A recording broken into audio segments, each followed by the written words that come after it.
sahabat bahan kain, bertemu lagi dengan kami tim bahan kain. Di video sebelumnya kita sudah berkenalan dan membahas mengenai serat, mulai dari serat alami, serat sintetis, terus ada sifat-sifat dari serat itu sendiri dan karakteristiknya, sampai kita juga sudah membahas tentang bagaimana menganalisa dan mengidentifikasi dari serat itu sendiri. Untuk sahabat bahan kain yang belum menonton video-video tersebut, bisa klik link yang ada di deskripsi ini. Dan kali ini kita masih akan belajar bersama, tapi kita akan belajar dengan materi yang sedikit berbeda, yaitu kita akan membahas tentang benang. Penasaran? Yuk tonton video ini sampai akhir. Yarn atau benang adalah jajaran serat yang disatukan melalui proses spinning atau pemintalan, sehingga memiliki twist atau pilinan yang menyebabkan serat-serat tersebut satu dengan lainnya saling berikatan secara berkelanjutan dan membentuk benang. Adapun jenis-jenis benang dibedakan berdasarkan bentuk dan proses pembuatannya. Berdasarkan bentuknya, benang dikenal dengan 3 jenis, yaitu single yarn atau benang tunggal, misalnya benang 40S, kemudian ada ply yarn atau benang gintir seperti benang 70/2, dan yang ketiga ada double yarn yaitu benang rangkap tanpa twist, misalnya 70x2. Selanjutnya, berdasarkan proses pembuatannya, benang terbagi menjadi 4 jenis, yaitu combed yarn, yaitu benang sisir untuk benang halus. Kemudian yang kedua ada carded yarn, yaitu benang garu untuk benang sedang dan kasar. Ketiga, ada high twist yarn, yaitu benang bertwist tinggi, misalnya untuk keperluan pembuatan kain krep. Dan yang terakhir, yang keempat, ada textured yarn, yaitu benang bertekstur, misalnya untuk pembuatan kain gorget. Untuk menyatakan tingkat kehalusan suatu benang, maka diberi tanda dengan penomoran.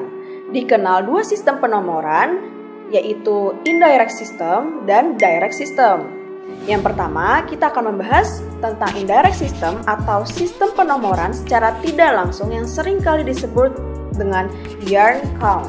Indirect system mendasar kepada panjang benang dalam hang yaitu 840 yards dan pada berat tetap yaitu 1 pound. Pada sistem ini makin halus benangnya, maka makin tinggi nomornya.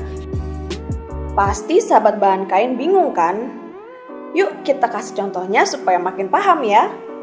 Misalnya, ada benang NS1 20, itu artinya panjang benang tersebut adalah 20 hang atau 20 dikali 840 yards, sedangkan beratnya adalah 1 pound.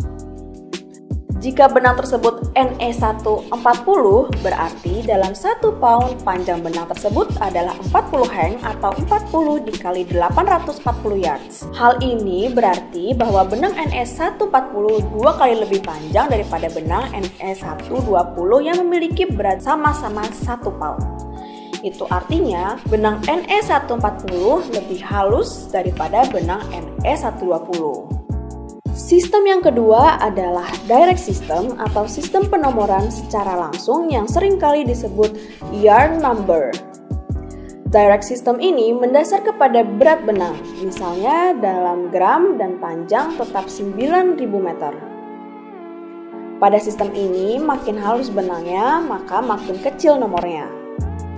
Kita kasih contoh supaya makin paham ya. Misalnya ada benang 5 denier, artinya berat benang tersebut adalah 5 gram, sedangkan panjangnya adalah 9.000 meter. Jika benang tersebut adalah 1 denier, berarti dengan panjang 9.000 meter beratnya hanya 1 gram atau 1/5 daripada berat benang 5 denier. Itu artinya benang 1 denier lebih halus daripada benang 5 denier. Nah, gimana nih sahabat bahan kain? Jadi udah berkenalan kan dengan benang? Pokoknya ikuti terus video-video bahan kain karena kita akan terus belajar bersama. Dan buat sahabat bahan kain yang ingin kita membahas seputar tekstil tertentu, bisa komen di kolom komentar. Jangan lupa untuk klik like, komen, dan subscribe. Sampai bertemu di video berikutnya. Bye-bye!